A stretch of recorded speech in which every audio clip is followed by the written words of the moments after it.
Perfect. So, to kick things off, I do start with the same boring ass question every time. That's the simple introduction. Who are you guys? Kind of a little bit about the project.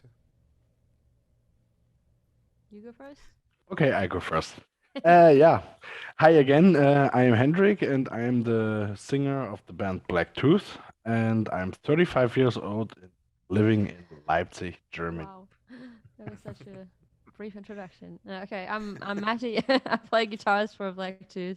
So yeah, Blacktooth is like a sound-wise describing as a modern rock sounding band, I guess. And we have an album coming up, so stoked to talk about it, I guess. Yeah, yeah, absolutely. Yeah, it's weird, especially I've been doing music journalism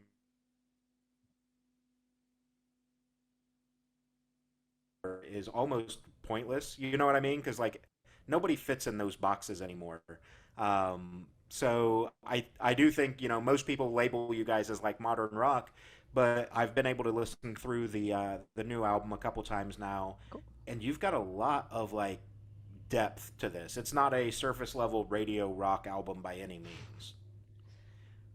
Yeah, I mean, we had lots of people talk about it that way actually, so that they are not too sure how where to place us in like a specific genre or scene, and I think that's beautiful. I mean, I think we fit in every sort of box. But yeah, I also get that it's probably hard to place us somewhere, so I don't know Yeah, where this is going.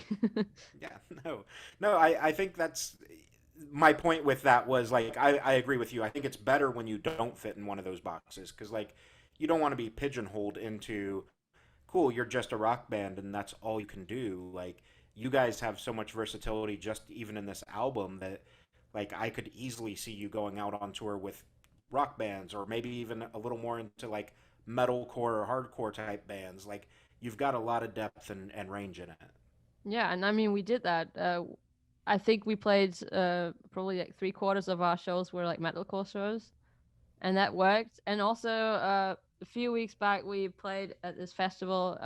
We had a headline slot after, like German punk band that's been around like forever, and we were like, oh my god, how can they put us behind these guys? Like, or like Yeah. playing after these guys. But yeah, kind of worked. I mean, lots of people were kind of drunk already, I guess. So maybe that made things easier, but still, Yeah. it worked.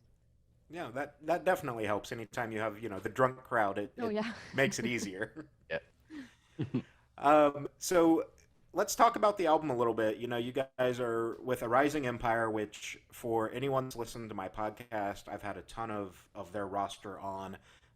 It's a label that like I think flies under the radar a lot of time. Like people don't realize how powerful or their roster is. What's it like working with them to start with before we dive into the album itself?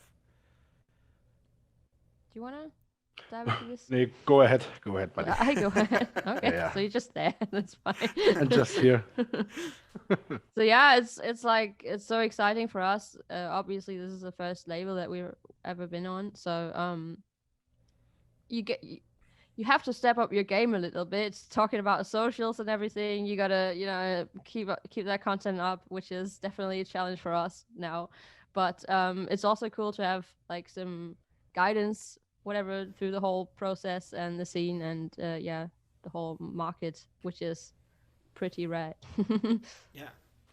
Yeah, no, I think you're absolutely right. And a lot of people I say a lot of people, like casual fans, I think assume that you get signed to a record label and then it's just smooth sailing, everything's taken care of for you. But to me, that's like it's hard work to get to the label level, but then once you're on that label level, the work just doubles or triples a lot Right. of the time. So I was gonna say like the real work just begins. Yeah. Yeah. Before that it was just like post something here and there like casually, but now Yeah, and we gotta. also talked about it, the workload, 10 minutes Mhm. ago for 1 hour. So, Mhm. yeah, not so Yeah. easy. We're having lots of talks about this. Who Yeah. does what and reaching out to. I don't know. You have Yeah. a lot of deadlines apparently that you have to meet Yes. all of a sudden. Yeah, I think, the big thing is not that anybody likes to think of their band as a business, but like once you sign to a label, you realize my band is a business. I have, Yeah. these obligations, and somebody needs to take control of Instagram while somebody else is doing Facebook maybe, or whatever the job, kind of gets divided as. Yeah. But, at the same time, it is nice working with someone as established as a Rising Empire because, Yeah, hey, definitely. guys, we don't know how to do this, or, we need some guidance. They're there to support. Yeah, I gotta say, this is so easy with them. Like, conversation is really, really easy with them. Yeah. It's great. Shout out to Robin and Mark. Michi. Yeah. Great. Awesome. So let's dive into the album a little bit. Something I don't do anymore because I don't want to take away the meaning for anybody, when they listen to it. I don't necessarily ask what a song specifically is about anymore because, you may have written a song about a breakup and somebody else is like, oh, that song reminds me of my dog dying, like, or whatever, Yeah, sure. But I think there's some importance to it too because you guys write really powerful messages within these songs and tackle some pretty heavy topics. So as we kind of build into the album here, let's talk a little bit about how you guys have formed like the authenticity of your writing and the realness to your style. This is also a question for Matti. Yeah, well, so this is a bit different with JULI because we had these like 3 different recording sessions and probably every session had a different vibe to it. So, but in the end, I mean, I started writing, so I normally write the songs and then we go over them and restructure and do everything. But the basic structure is already there when I finish writing. And at the starting point of writing for JULI, I had this friend that was actually struggling mentally a lot. So whenever I would leave his house, I would have this kind of bad feeling of, I don't know, not knowing what's gonna happen now. And this is when I started to okay, I gotta write something about this. So this is how the lyrics of JULI came together. So they kind of fit into this one topic. And yeah, so that was the vibe I was starting off with, and then just building these songs around this, if this makes sense. Yeah, no, I definitely think it does. Like you've got that almost uncertainty, right? You like you said, you don't really Yeah. know what's going to happen next, and then to kind of try to grab those thoughts of uncertainty and put them into words and build. It's an interesting and beautiful thing with music when we can take emotion and put a soundscape to it so that it Yeah. triggers those emotions. So yeah, that's why all these songs are quite dark lyrically, I guess. Yeah, but It also I think fits. I mean, yeah, everybody struggles with something apparently from time to time, so it's kind of relatable, I guess. Yeah, that's exactly what I was getting ready to say. I think, Sorry. even though they're dark and have their low points, if you will, it's such a common theme, unfortunately, within society that everybody's going to be able to listen to it and be like, oh, cool. Nope, I get that. I've been there. No. Yeah, awesome. Um, so as we dive into the album here, which drops the 29th, so in just a couple weeks now, which is super exciting for you guys, right? Like it's this thing that you've had and been able to hold yourself, but let's talk a little bit about that. What's it like as you get close to that time that now the world gets to see this? Like what kind of emotions are going on with that? I think it's a funny feeling because when we started writing it was like 2019, I guess, some songs.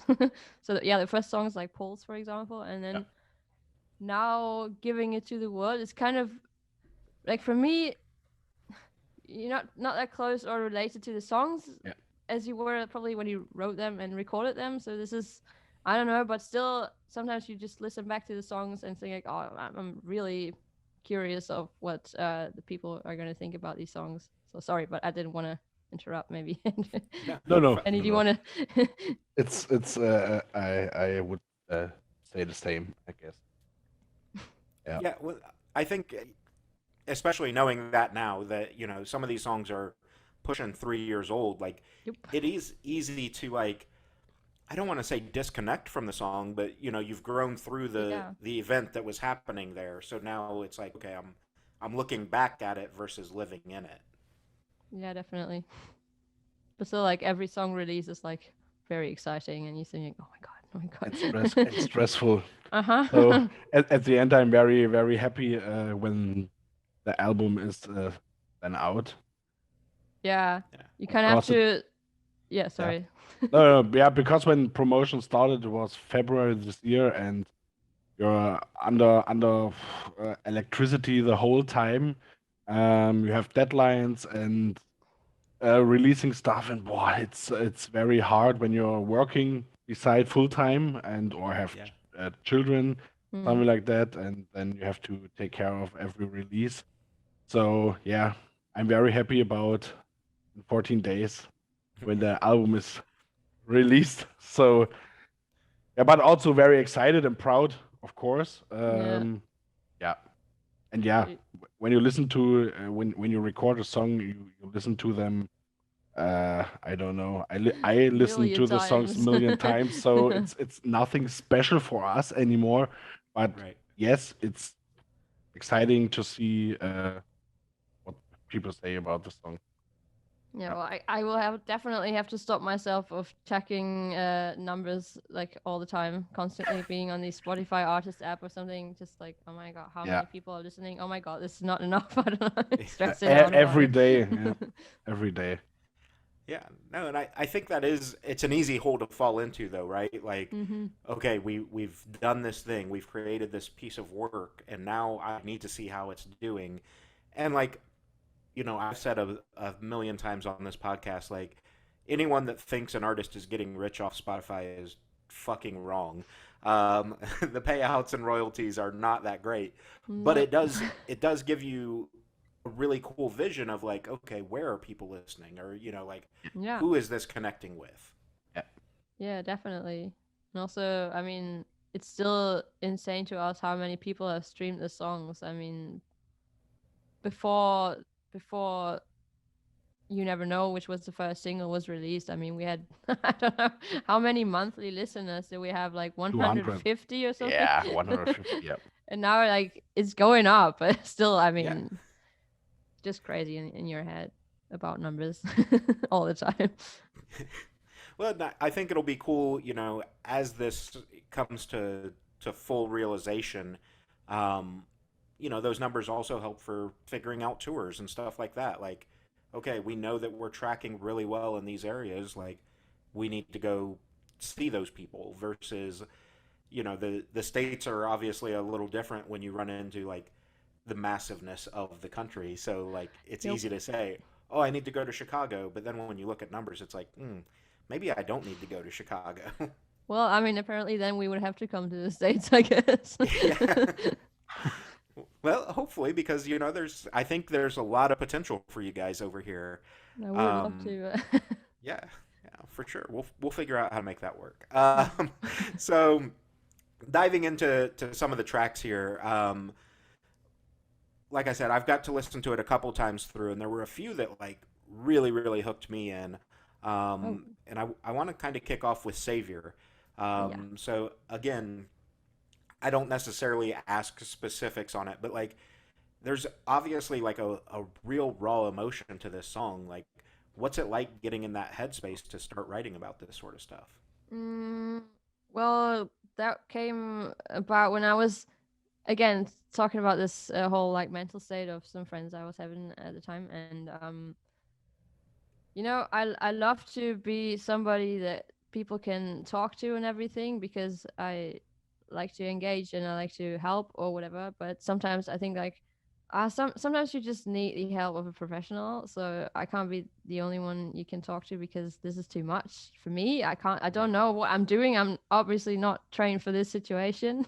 So that's that's what Savior is about, like lyrically. And I guess when I started writing this came together like so easily. I had this chorus idea, and then I think one session, one evening, and I just wrote Savior, I guess. So that was like super quick. So sometimes you have these songs that you just start writing and you know how everything has to sound, and yeah, maybe it's because of the message. I don't know. Just knew what I was gonna write about. Yeah, for sure. And for you, Hendrik, like, what's it like taking Maddie's words and then putting that voice to those? Because sometimes that can be a trick, right? You're not necessarily in the same headspace as her when she writes. What's it like to Yeah. try to do that? So it's very simple because every song lyrics I can feel every song lyric because we talked about every human being has some trouble with some mental issues or something like that. And only for example, Pulse is one song for me. I can feel it 100%. I had to take a break when I recorded the song with vocals, and because I was emotional and it was very bringing me down, and yeah, I needed 5 minutes to calm down, and it's the same for Savior. Savior is one of my favorite song from the album. I love especially the end when the voice comes higher. It's yeah, it's very nice. Yeah, it's one of my favorite song because Yeah. this song is the perfect meltdown from Matti's songwriting and my perspective of our band. What is our band all about? So this is the Right. perfect mix. Yeah. Yeah, awesome. Um, then following that for me was Tidal Wave because again that swell of emotion kind of takes over. Um, I think the interesting thing for me between the opening of the album even just to Tidal Wave is kind of the expansiveness of the soundscape. Like I said, you guys have such versatility. Like within those first four songs, you've really started pushing the envelope of what quote unquote modern rock is. That's so cool. I definitely feel a vibe here because these are my two favorite songs of the album. Actually, just picked these. I love it. And yeah, on a like a writing perspective, this is what I love about the band. I can just write anything and make it somehow fit into whatever Blacktooth sound is. Yeah. So we have this rock theme probably, but we can put everything in it. Like at the time, I was listening to like EDM and US pop music a lot, and I thought like, I want a drop. I want one of these drops in a rock song. I don't know. So this is how Tidal Wave actually came together. So you have these like clean verses with nothing really on it. I don't know, no drums, no nothing. But then you have this chorus, and this one has to really bring it. So that was fun. Yeah. That was fun to write. It wasn't actually planned for Blacktooth. It was just like like a coincidence that it ended up on the album because Henny picked it by accident. Excellent. Yeah. Yeah. And I guess for people that aren't familiar with how you or how people in general kind of build albums, what does that process look like for you? We'll take a little pause on diving into songs. Like when you're putting together the core concept of the album and like, okay, we need to go to the studio. We have these songs. Is there like, do you guys work within a Dropbox? Like, what's that kind of look like for you guys when you're managing that?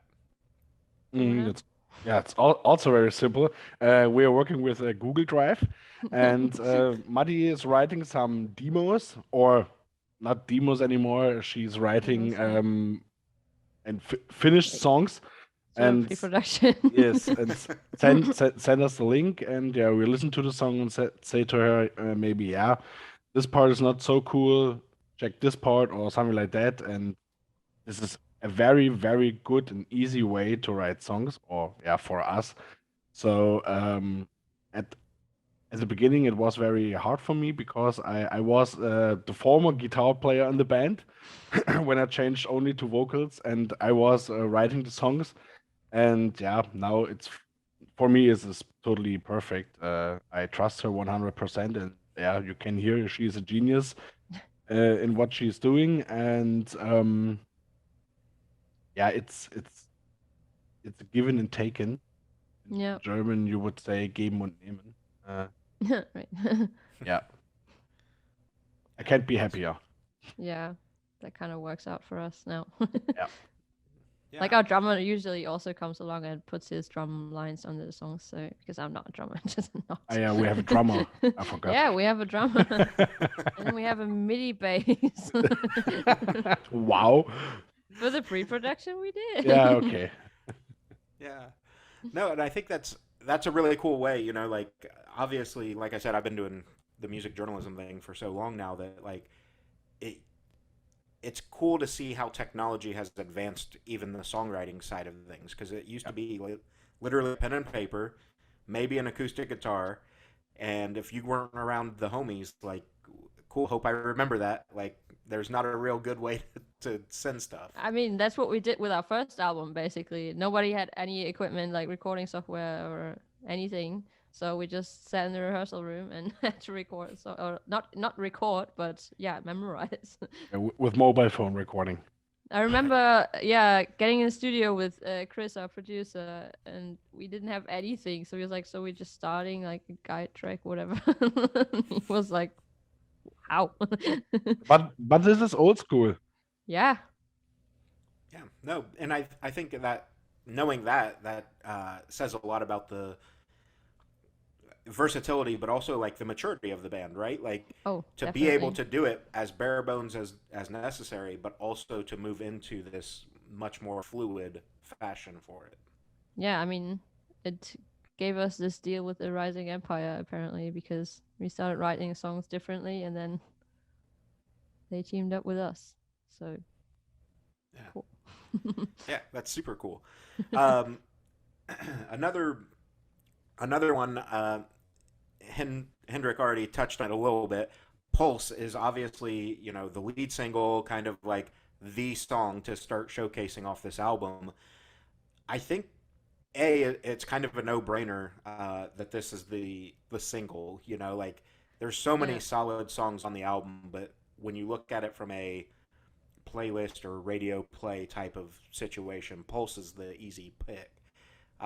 When you guys were in the recording process for that, do you attack it intentionally like that? You know, knowing like we have to figure out a song that's going to be the lead, or was it kind of a more organic thing where it just happened that this song took form?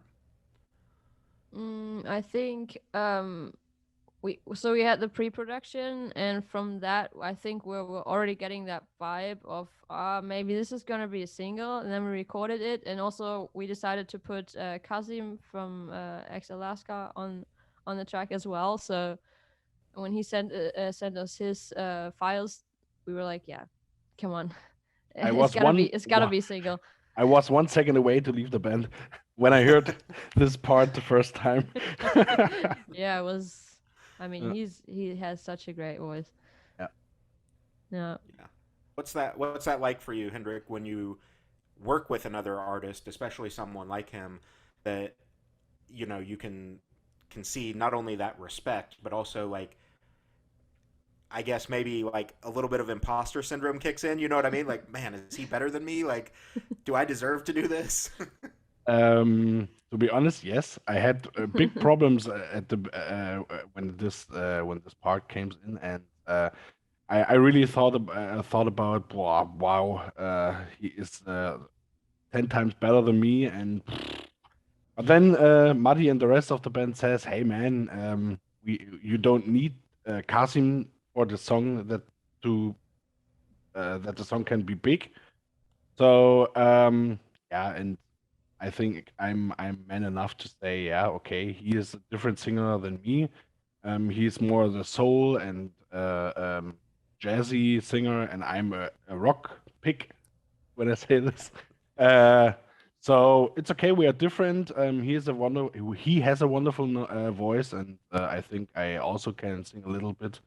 So I mean, I'm now a matured. Wow, sorry. Matured, yeah. I'm matured, and okay for me. Okay. Yeah, I mean, regarding the feedback that we got for the whole for every single, basically, I think you can be quite sure about that. You can sing a little bit. Yeah. Thanks. Yeah, you're welcome. Wow. let's talk a little bit about seasons. This is getting, as you guys are transitioning to the close of the album. Um, Again, I think it's important. I talk a lot about this on the podcast. The importance of the album structure. Like the first few times that you listen to an album, it absolutely needs to be front to back so that you can get the real flow of what the intent of the story is. Um, with seasons, leading into the end here of the album, was it was it an intentional like play on words with seasons because you've made so many transitions through the album as far as song structures and things, or did it just happen to be that hey, this song is really cool and we're gonna put it here? That's actually the boring explanation for this, I guess. So we wrote season in the second recording session. I don't even know why it got changed a lot, I guess, from our producers. We had a totally different chorus and everything. So I think it was just like, okay, it's already recorded. Now we have to write an album. So obviously there is gonna be some songs on it. So let's put it there. I think it fits though because, like I said, it kind of is a really nice transition piece into the final track with JULI. Yeah, right. For the So electronic bits. Yeah. yeah, that's exactly what I was going to get into. As that little like synth and MIDI stuff starts to creep in, it's like, oh, this is cool. It's a little more exploration as well. Yeah, I mean, maybe we did something good. I don't know. Good decision. Awesome. Talk about JULI. So what's the significance of obviously the name of the song, but it's also the album. Like, what does this song mean to you? Okay, so yeah, obviously has a meaning to it. So it's named after my mom, because yeah, her name is like, so in German you say Juliane, maybe it's like something like Julian in English. So yeah, because she actually supported us like big time with the album, and I thought I'd like to honor this. This is why I sing the track. This is why I made the track, and yeah, this is, I thought, probably a great way to honor her support. Yeah. No, that's really cool because like again, I think those sorts of things for casual fans or casual listeners, they go unnoticed, and that's why I Yeah. love having these types of conversations. Is like it takes everyone in the band to make an album, but there's so much outside of the band that influences that album as well. Yeah, especially that it costs a lot of money. Yeah. Yeah, no, that's something I try to drive home on the podcast a lot. Is like people think, oh, they signed a record deal, like the record company paid for the album. Yeah. Well, kind of, but we pay that back. Yep, definitely. Music is a very expensive hobby. Yes. Or like career in general, I guess. At first, maybe at some point you will make that back, but not even sure if you get to that point. Yeah, by today's standards, it's definitely. I mean, maybe now post COVID, Challenge. like there's a little more hunger for live music and stuff, but like Definitely. Oh, I think you got frozen there. Rose. Damn. You have a demon inside of you. there we go. Sorry, Ah. my internet died on me for a split second there. Welcome back, Josh. Yeah, thanks. No, what I was saying though is like what I don't think a lot of people understand is like they think the money comes from streams and things like that, and that's not the case. It's the live music and getting out on the road and things Yeah. like that. So Yeah. hopefully people are more hungry now, post COVID because we lost live music for so long. I think people are more eager to get out and see shows. Yeah, definitely. Although this is kind of hard for us at the moment because on the level we're on, most clubs are like booked. Like Yeah. they are packed. Overbooked. Yeah. Yeah. So we were actually planning on maybe going on tour in September, but it's not possible. no, it happens. We'll figure something out. Like I said, there's plenty of stuff in the U.S. You just gotta, Yeah. hop on a plane. So, Yeah. Let's go. Let's go. We would love Directly. that, yeah, but yeah. So one of the questions I really enjoy asking when an artist has a new album coming out is it's kind of a two-part question, and I want both of you to answer it, unless it's the exact same answer, I guess. But what's the song that you think people are going to latch onto and kind of, carry the album with? And the flip side of that is, what song do you want them to latch onto? mm, so I think that people can. Oh God, no! This is tough. This is tough because we have so many different peoples in the scenes that are gonna Mm. listen to this album. So yeah, for the metal people, it would be Body Bag. I'm pretty sure because it has like this breakdown thing. Are you But talking metalcore or metal people? metalcore. But Okay, yeah. I think in general, or I hope that Savior is gonna just lift up and be the album song. I mean, that's what we're planning on anyway, to put it as an like sort of album focus song.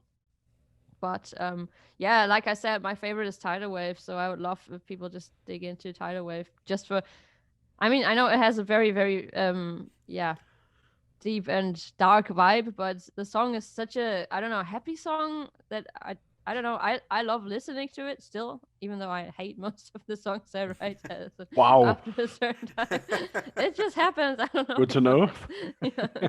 But yeah, I don't know. It just makes me happy to listen to the C part of Tidal Wave. So that would be my favorite, and Yeah, for me, I it's love that. still, if you want to say so. I don't know why, but if you want to Yeah, say like, but yeah, so, for your personal song or for the, that's what people are gonna take away from the album. yeah, So for the people, because it's yeah. it's a wonderful, wonderful combining of 80s hard rock and modern rock or metal music. It's like a little bit of Shinedown, it's a little bit of Motley Crue, it's a little bit of everything and packed in fresh and vibey new sound. So Yeah, but do you really think that the people are gonna take that as no, it's no, right? Savior.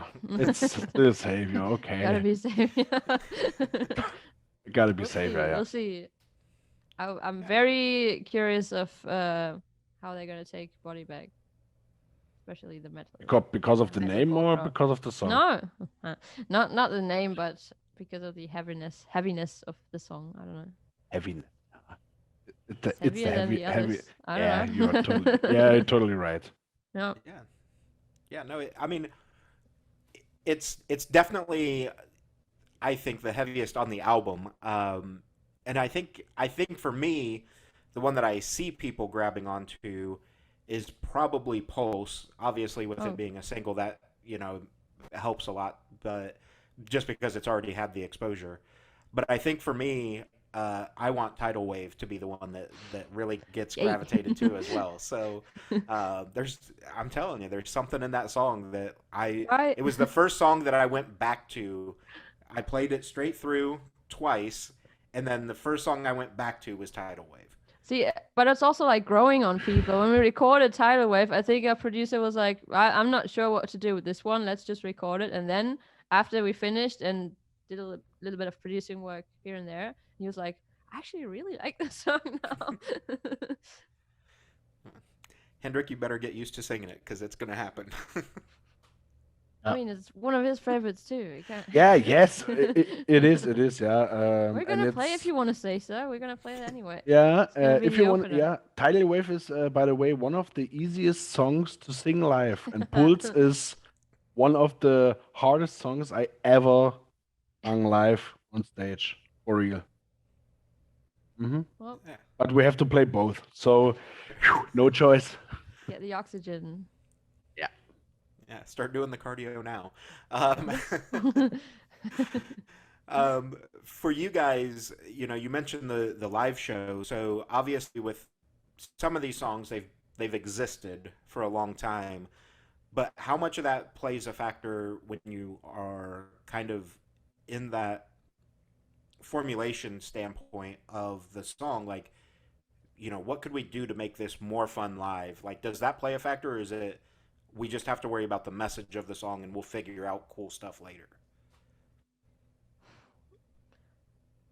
I don't know. Actually, I I just start writing whatever I want to write and don't really think about life until it's finished recording. And then Yeah. he has to sing whatever I I Yeah. suggest. Apparently that's hard. I don't know. Sometimes. But sometimes I say to her, we need some uptime parts Yeah, or all the time. some jump parts or something like that. Not metalcore, but some, some vibey mover Yeah. ass songs or parts in the song. Yeah. Yeah, and Matti hates me for that, but yeah, Yeah, but yeah, I mean, fine. he's right though. Otherwise, we would just have an album full of tidal waves, I guess. Okay. Mhm. Yeah, good luck getting through that one, Hendrik. Right? You said it's the easiest to sing, so Yeah. play. Yeah. But that may not make it the most fun to sing. So, just because it's Yeah. easy doesn't mean it's fun. Oh, it's not I fun do to think it sing is false fun, for him. No, it's not fun. Um, so, obviously you already mentioned like setting up tours, coming in through the end of 2022 is kind of a little bit of a task right now. But let's say in a perfect world, what would those tours kind of look like for you? Like, who are some bands that you would want to set out with? Obviously, Coming to America is on the list as well, but like, kind of what does that look like for you in a perfect world? That's for you. Yeah, in a perfect world, we would choose to tour sometime with bands like the Camino band from the States Hmm. or Don Brocco, or in a very, very, very perfect world, supporting some bands like Iron Maiden or something like that. Yeah, this is the Talking biggest, this is dream the support. dreams. Yeah, but yeah, bands like Camino band or yeah, Shinedown would be awesome and dreamy too. Yeah. But for the start, we would be happy. Like we have some mates on our label. Like Yes. you probably know Future Palace. Hmm. Yeah. They just released a really awesome album, and yeah, we'd love to tour with them, for Yeah. example. Or like Like, NSOK or something like that. Yeah. yeah, yeah. Yeah, Yeah. no, I think all those would fit really well, and I'm glad that you brought up Don Bracco because like I've talked about them before, and every one of my friends is like, "Who the fuck is that?" And I'm like, "You guys just you're not paying attention because they're gonna mess up the whole industry in the best sort of way." Yes. Yeah, Yes. this is so different in the States, right? Some bands are so small over there, but so huge, like over here. Yeah, Yeah. yeah, Yeah, that's Architects just dropped a new album, and it's kind yeah. of that way. Like, there's certain Oh, parts of the really? states that they're huge, but like over there, they're one of you guys' biggest bands. Like, So people funny. flock to it, and it's like it reminded me of years ago. I interviewed the lead singer from Yellow Card, and they were on Mm. tour with a band from Japan called One OK Rock. And he was telling me this story because One OK Rock was opening for them, and he's like, dude, it's insane because in Japan, they sell out the fucking Tokyo Dome back to back nights, which is a 30,000 seat arena. Yeah. But over here, Wow. they couldn't sell out a club. Wow. You I know, mean, yeah, like same it's, with Don Brocco then. yeah, yeah, it's Yeah, so bizarre. yeah, definitely. I even think like the band Camino is so huge over the States, right? But I have Yeah. no idea how they would do in Europe. I don't know. I would love to see them, but Me too. apparently they're not here very often. But and I think that's just it. There's we talked about the labels and stuff like that too, obviously, but there's a little bit of that uncertainty or, is it worth the investment? Because we've Yeah, talked about sure. how expensive it is to be a band. Yeah. Like it's really expensive to travel overseas and put on a tour. Hmm. Is it worth that investment? Are we going to see enough lift? But I think, it's one of those things, that until you do it, you never know what options are out there. That's true. That's true. So, yeah, we would love it someday, definitely. Yeah.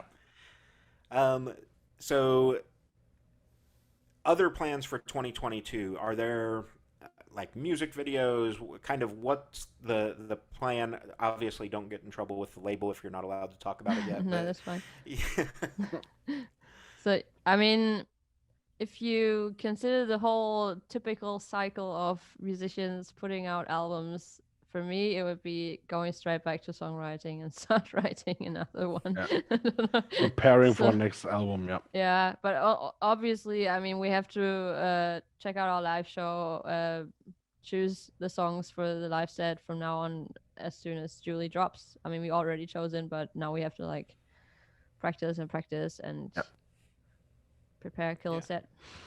And as a Yeah. surprise, Pulse is on the list. Okay. But still, it made it. Yeah. But yeah, play a couple of shows and see where it goes. Really. Yeah. We didn't really touch on it, I guess. So you mentioned, like that you would love to just be back to writing.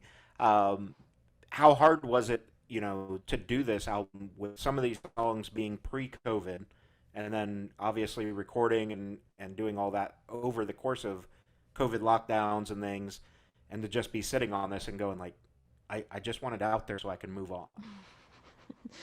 Yeah, I mean the thing is, you're always excited about the next recording session, so that holds for a little bit. So you go into the studio and you do it all over again. Then you go straight back to writing. Then I don't know, half a year or a year later, you're back in the studio. So it holds up the excitement. I don't know, sort of. But then yeah, with the album finish and everything, actually this time we were so busy with all the other stuff involved, as soon as we teamed up with Rising and all the stuff we already talked about that you have to do. So if you're like super busy like that, time just flies. I don't know. With the last album that we recorded in, I don't know, it took so long between the recording session and the release, and this was horrible. Like we were just like, oh my god, it's a year later, we still haven't released anything. But yeah, now it's just it's fine. I don't know. And we I also don't had worry about this. we also had some couple of sessions there, right? 2, I guess. Yeah. But Yeah. why? Because we recorded 2 songs and we were just gonna Yeah. do the walk around with 2 labels and everything. Long time ago. Yeah. Well, and especially like those 2 years of lockdowns and whatnot, like it made time just seem Definitely, yeah. forever, The other day I had to write a letter to my university and I had to sign it with the date and everything. I wrote the date. I wrote like 2021. I thought like, that doesn't seem right. I was like, wow, did I never even write the date of last year? I don't know. Probably not. Yeah, I mean, with all the lockdowns, it's entirely possible that, if you were stuck at home the whole time, what would you need to weird. write the date for? Yeah, right. Homeschooling university. Which is super bizarre. Like, I know this is off topic from music to some degree, sorry. but like, no, it's totally fine. But I do think that that's one of those really bizarre things about the way kind of society is forced to operate through that, and it still ties into the music industry in some degree because like obviously you had live stream shows instead of live shows and things like that. But I guess we'll get it back into the little bit of deep and dark thoughts maybe. But what did that do like mentally to you guys, knowing like shit, we can't do the thing that we love to do, which is perform our music? Well, I got to do the thing I love to do because I love to write music. So. Yeah, and for me, honestly, it was not endless. The time sounds crazy, I know, but I had a lot of work to do in my job, and I had a lot of focusing on my job. So it was not so long. So sorry for saying this, but it was not so long for me. I mean, when you go back 2.5 years now, and where is the time? Time flies. I mean, okay, we are stolen by 2 years of our lives, and yeah, but we have the music. Yeah. Also, I gotta say, for me, it was kind of perfect because I had my daughter who was born in 2019, 1919, yeah. 2019, and I was already worried how it would be if I would be out, gigging and everything. So now she's already 3 years old, and it's much easier to drop her off at her grandparents or something. So not playing live was actually kind of good. So I got to stay home and do that. And now it's a lot easier to organize everything, because me and my boyfriend were both musicians and different bands. So this is this is a bit. Yeah. No, but that's honestly really cool to hear, because normally when I ask that question, it's, it is the dark side of like, being locked in my house and, things like that, from the isolation standpoint. But I think you both bring up really good points that, like, as shitty as it was, there was silver linings to it but it gave me the opportunity to do these other things. Raising a kid takes a little bit of time, so. Yeah, kind of does. Still does. Yeah. Yeah. But yeah, for the mental health, this was not a good time. Yeah, for you especially, I guess. Yeah. So to try to pull us out of that dark shit I put us in here, who's on you guys' radar? So one of the other questions I really like, bringing up, especially to bands kind of at your level, like, who are you guys seeing kind of start taking form in the scene, or who's somebody that's impressing you that you think people need to be paying attention to as well? Well, definitely Future Palace, I guess. And Set Your Sails too. Also a female fronted vocal. Fronted band. That's really cool. Yeah, they're really nice. I know. I don't even listen to rock or metal at the moment, so this is not a question for me. Yeah, but also I think Chiefland is also a smaller band. It's from her husband. Right. It's completely different music from our music, but it's very emotional and very smooth. Yeah. You can flow away. This is I don't know how to describe, but I like the music very, very much. So this is a band you have to listen to. Yeah, maybe check them out. It's really cool music. It's not even my style of music, but it's easy. So like emo. Like a vibe rock type thing. Yeah, like Telecaster sound, if you like that. With the rhythm channel. That's dope.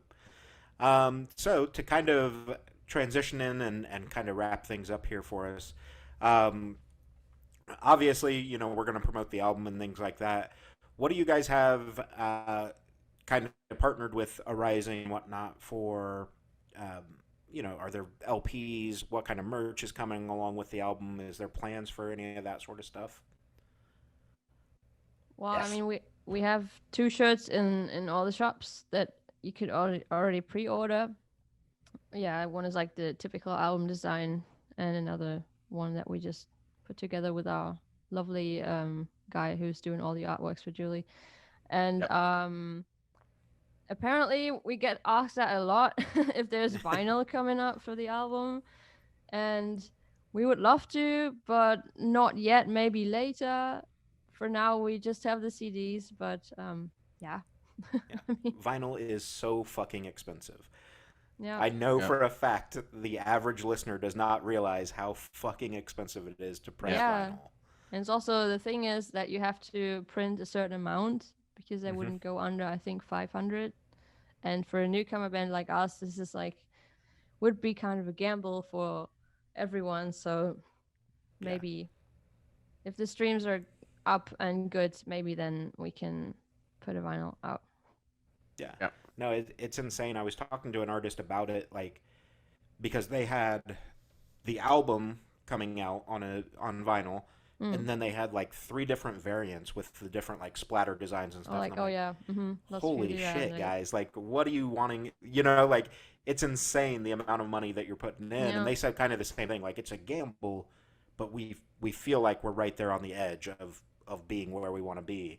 And it's a really cool idea, but I agree with you on that mindset that it's so expensive. I don't know if I can justify it up front. But I think that Yeah. would be a really cool like opportunity once things come through that, hey, now we've got vinyl, like check this out. Yeah, Um, definitely. and I'll say it, I don't care. Do the pre-order, make people pay for it first so that they can foot part of that bill for you. Yeah. I mean, that would be the ideal situation. Yeah, yeah, absolutely. So yeah, that's basically everything I've got for you guys. The kind of standard outro that I do is the boring ass one, but where can people find you online? I'm gonna obviously link all of your socials, but where can they find you? What's the best way to interact? Things like that. Everywhere. Yeah, I mean, we're on all the obvious platforms, Yeah. Facebook, Insta, and TikTok as well. Maybe give us a follow on TikTok. It's all Blacktooth, just plain Blacktooth, and you'll find us there. Same on Spotify and all the other streaming platforms. Yep. And I think that's about it. We can find us, but yeah, please interact. We love to comment on your comments and talk, or you could also DM us whatever you're interested in. So we'd be happy to interact with you guys. Awesome. I appreciate you guys' time. Like I said, I'm stoked for the album. Obviously, I've cheated and already heard it, but I'm really All the curious right to songs. see. Yeah, I'm really curious to see like what we've talked about. Where people are latching on and things like Oh that. yeah. So, best of luck on all this, and I'm sure this won't be the last time that we talk. You guys are, I think, on the verge of some really really cool shit. Let's hope for that. That's so cool. Thank you so much for having us again. Yes. Yeah, Thanks. yeah, absolutely. Thanks, guys. That's the stuff you stay up late for.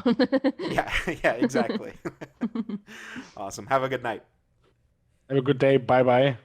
Bye. Bye bye.